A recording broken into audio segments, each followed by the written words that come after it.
सुप्रभात मेरे प्रिय विद्यार्थियों, आशा है कि आप सभी लोग अपने अपने घरों में स्वस्थ होंगे। आज फिर मैं आप लोगों के सामने प्रस्तुत हूँ हमारे भाषा सेतु पुस्तक के पाठ 7 चंद्रशेखर वेंकट रमण पाठ पर चर्चा करने के लिए, है ना। हम लोगों का ये वाचन कार्य, जो इस पाठ का वाचन कार्य है, वो अभी तक पूर्ण हो चुका है। मेरे पिछले चारों वीडियो में आप लोगों को ये पाठ बहुत अच्छे से समझा दिया है। उम्मीद करती हूँ आप लोगों को बहुत अच्छे से वह पाठ समझ में आया होगा। अच्छा, साथ ही मैंने आप लोगों को ये भी कहा था कि आप घर में भी इस पाठ को पढ़कर देखिएगा, ताकि आप इससे आपकी वाचन या रीडिंग एबिलिटी बढ़े, क्योंकि आपको पाठ पढ़ने में आसानी हो।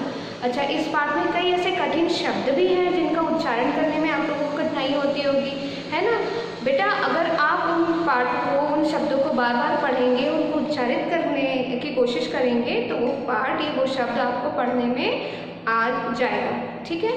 ऐसे ही इस पाठ के अंतर्गत कई ऐसे कठिन शब्द भी आए हैं, जो मैंने जितना मुझे याद आता गया मैं आपको उनका अर्थ भी बताते गई हूँ। लेकिन फिर भी अगर कोई शब्द रह गया है तो उसके अर्थ को मैं आज आप लोगों को यहाँ समझा रही हूँ, ठीक है।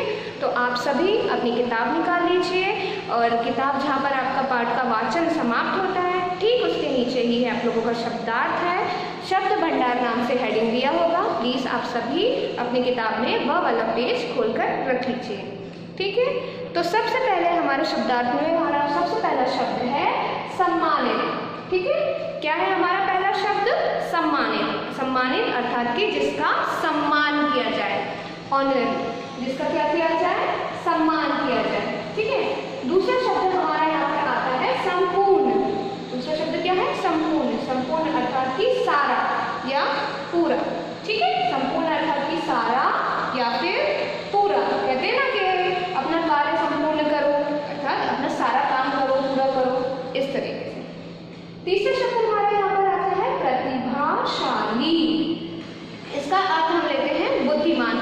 अच्छा विद्यार्थियों, आपकी किताब में अगर आप देखेंगे तो जो ये शब्दों के अर्थ मैं आपको समझा रही हूँ, उसके हिंदी के अर्थ तो दिए ही हुए हैं, साथ ही साथ इनके अंग्रेजी अर्थ भी दिए हुए हैं, तो उसे भी आप लोग ध्यान से देखकर चलिए, ठीक है। तो हमारे यहाँ पर शब्द क्या आता है? प्रतिभाशाली। प्रतिभाशाली का क्या अर्थ है? बुद्धिमान, टैलेंटेड, ब्रिलियंट, ठीक है। आगे हमारा शब्द है सपूत। सपूत के अर्थात की अच्छा बेटा। पूत अर्थात की बेटा, और पूत के आगे सा लग गया है ना, तो सपूत बन गया। सपूत अर्थात की अच्छा बेटा। अगर इसी सपूत के आगे हम का लगा देते और लिख देते कपूत, क्या लिख देते? कपूत। तो कपूत का अर्थ क्या होता है? बुरा बेटा। मगर हमने यहाँ पे सा लगाया है तो ये बना सपूत। तो सपूत का अर्थ होता है अच्छा बेटा। तो इस अर्थ में यहाँ पर ये भी समझिए कि सपूत का विपरीत क्या है? कपूत है। तो कई ऐसे शब्द आते रहेंगे बेटा, जो मुझे ऐसा लगेगा कि जिसका विलोम बताना है, पर्यायवाची बताना है, अनेकार्थी शब्द बताना है, तो वो भी मैं आप लोगों को बताते हुए जाऊंगी, ठीक है। फिलहाल हम यहाँ पे सपूत देखते हैं, और सपूत का अर्थ यहाँ पर क्या होता है? अच्छा बेटा, ठीक है। अब आगे हमारा शब्द है सर्वप्रथम। सर्वप्रथम अर्थात की सबसे पहले। प्रथम अर्थात की पहले, सर्व अर्थात की सबसे। तो सर्वप्रथम शब्द का अर्थ क्या हुआ? सबसे पहले, ठीक है। अब आगे आते हैं हम लोग प्रविष्ट। प्रविष्ट का अर्थ होता है दाखिल या दाखिला। प्रविष्ट का अर्थ क्या हुआ?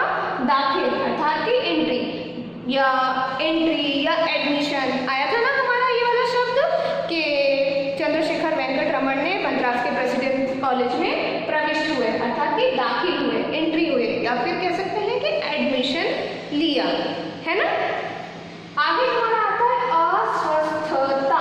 अस्वस्थता अर्थात की बीमारी, ठीक है। अस्वस्थता अर्थात की बीमारी। ये अस्वस्थता हमारा शब्द बना है किससे? स्वस्थ शब्द से।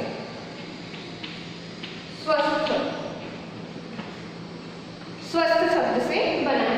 स्वस्थ मतलब कि हेल्दी शरीर, है ना। और इसी के आगे हमने क्या लगा दिया? अस्वस्थ मतलब कि बीमार, और इसके आगे हमने ता जोड़ दिया, तो अस्वस्थता अर्थात की बीमारी, ठीक है। क्लियर है? अस्वस्थता का अर्थ समझ में आया आप सभी को? अब आगे बढ़ते हैं। हमारा दूसरा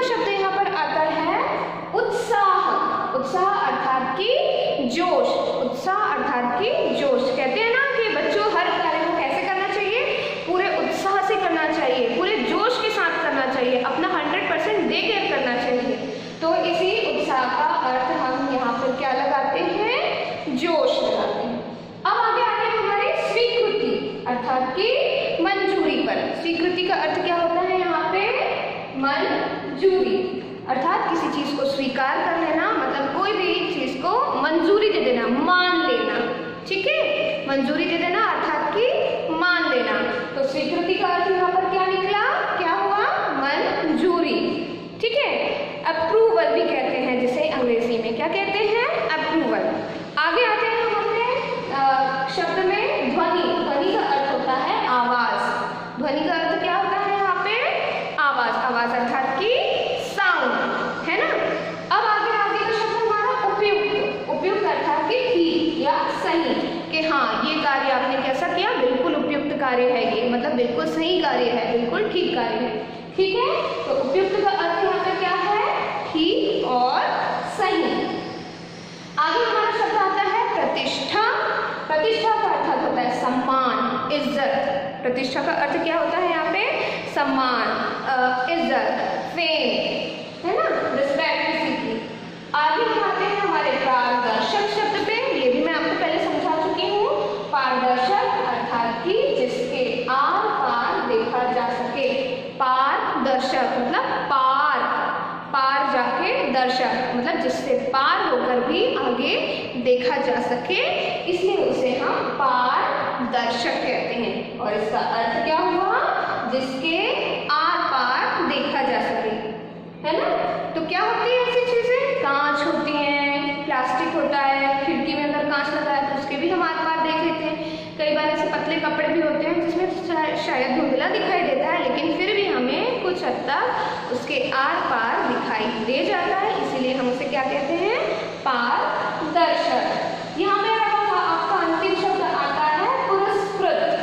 पुरस्कृत अर्थात कि जिसे इनाम मिला हो, कहते हैं ना पुरस्कृत अर्थात कि पुरस्कार मिला हो जिसे, उसे हम क्या कहेंगे, पुरस्कृत कहेंगे। रिवॉर्ड जिसको मिला है उसे हम कहेंगे पुरस्कृत। ठीक है, तो ये शब्दार्थ आपको समझ में आए बच्चा। ये शब्दार्थ आपको कॉपी में भी लिखना है और याद भी करने हैं। ठीक है, क्योंकि अगर शब्दों के अर्थ आपको याद रहेंगे तो आपको पाठ समझने में उतनी ही आसानी होगी। क्लियर। अब आते हैं हमारे, आप अपने शब्द भंडार के जस्ट नीचे देखिए आगत शब्द पे। तो इससे पहले हम लोगों ने व्याकरण का एक अध्याय पढ़ा था ना, आगत शब्द के विषय में पढ़ा था कि नहीं। आगत शब्द अर्थात कि वे शब्द जो दूसरे देशों से आए हुए हैं और जो हमारे भारत में उन शब्दों का प्रयोग किया जाता है, इसे विदेशी शब्द भी कहते हैं। तो इस पाठ में कई ऐसे विदेशी शब्द का प्रयोग हुआ है जिसके बारे में ये हमें बता रहे हैं। सबसे पहला शब्द यहाँ पर हैसियत।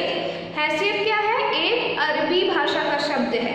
ठीक है, ये हिंदी भाषा का नहीं है, अरबी भाषा का शब्द है, इसीलिए हम इसे क्या कहते हैं, आगत शब्द। दूसरा है हमारा प्रोफेसर। प्रोफेसर अंग्रेजी का शब्द है, हिंदी में तो प्राध्यापक कहते हैं ना, तो हमने प्राध्यापक शब्द ही प्रयोग किया गया अपने पाठ में, नहीं, हमने प्रयोग किया प्रोफेसर, जो कि एक अंग्रेजी भाषा का शब्द है, अर्थात कि ये भी क्या शब्द हुआ, आगत शब्द हुआ।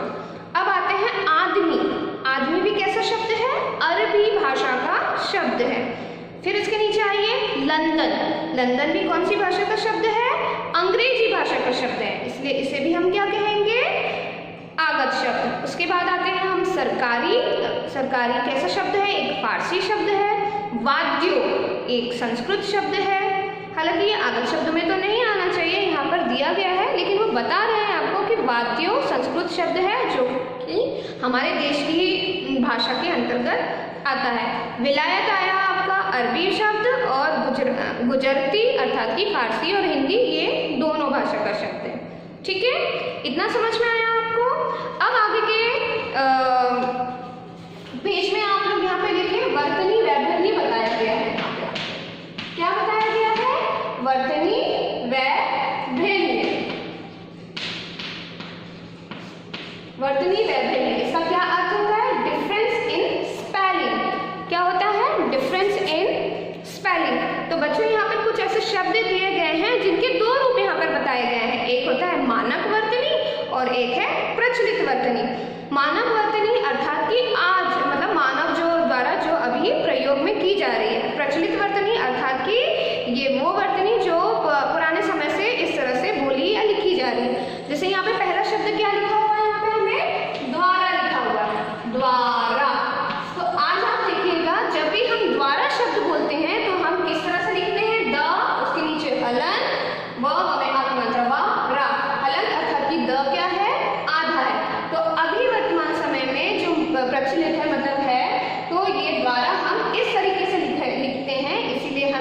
कौन सा शब्द कहते हैं? मानक वर्तनी कहते हैं। लेकिन इसे एक्चुअल में कैसे लिखा जाया करता था? आप द्वारा, ये इसका सही रूप है, इसीलिए इसे हम प्रचलित रूप या प्रचलित वर्तनी कहते हैं। परंतु वर्तमान में अभी द्वारा इस प्रकार से अधिकतर लिखा जाता है, इसीलिए इसे मानक वर्तनी कहते हैं। ठीक है, क्लियर है? इसके आगे भी देखिए कई ऐसे शब्द दिए हैं जैसे कि किंतु। अब यहाँ पे ना क्या किसमें परिवर्तित हो गया? बिंदु में परिवर्तित हो गया। और एक्चुअल में इसे पहले हमेशा से कैसे लिखा जाता था? आधा ना का मैं छोटा होगी मात्रा तू, किंतु मतलब आधा ना को यहाँ पे दर्शाया गया है ना? और इसी आधा ना को यहाँ पर क्या कर दिया गया है? बिंदु। उसी तरह चंद्रशेखर में भी, चंद्र में भी आधा ना है यहाँ पे, जिसे हम बिंदु के द्वारा यहाँ पे दर्शा रहे हैं, है ना? लेकिन हम अगर इसका प्रचलित रूप लिखेंगे तो आधा चंद्र ऐसा आएगा, जैसे कि इसमें क्या लिखा हुआ है? चंद्रशेखर। इसे किस तरह से लिखेंगे? इसका प्रचलित रूप क्या होगा? आधा ना, कुछ इस तरह से, चंद्रशेखर। ठीक है, तो इस किताब में आपके कई ऐसे शब्द हैं जो मानक वर्तनी जिसके अलग है और प्रचलित वर्तनी अलग है। इसका कदापि यह मतलब नहीं है कि हम ऐसा लिखते हैं तो ये गलत होगा, या फिर ये इस तरीके से लिखते हैं तो ये गलत होगा। दोनों ही रूप इनके क्या है बेटा? सही हैं। इसके अलावा आपकी किताब में विश्वविद्यालय, वाद्यो, चंद्रशेखर, बुद्धि, आराम, प्रारंभिक और भी कई शब्द यहाँ पर दिए गए हैं जिनकी मानक वर्तनी भी अलग है और प्रचलित वर्तनी अलग है। ठीक है, इतना समझ में आया आप सभी को? तो विद्यार्थियों आज के लिए केवल इतना ही। अगली कक्षा में हम आप लोगों के अभ्यास प्रश्न हल करेंगे। ठीक है, अभ्यास प्रश्न हल करेंगे। आज के लिए केवल इतना ही। मैं इजाजत चाहूंगी। धन्यवाद।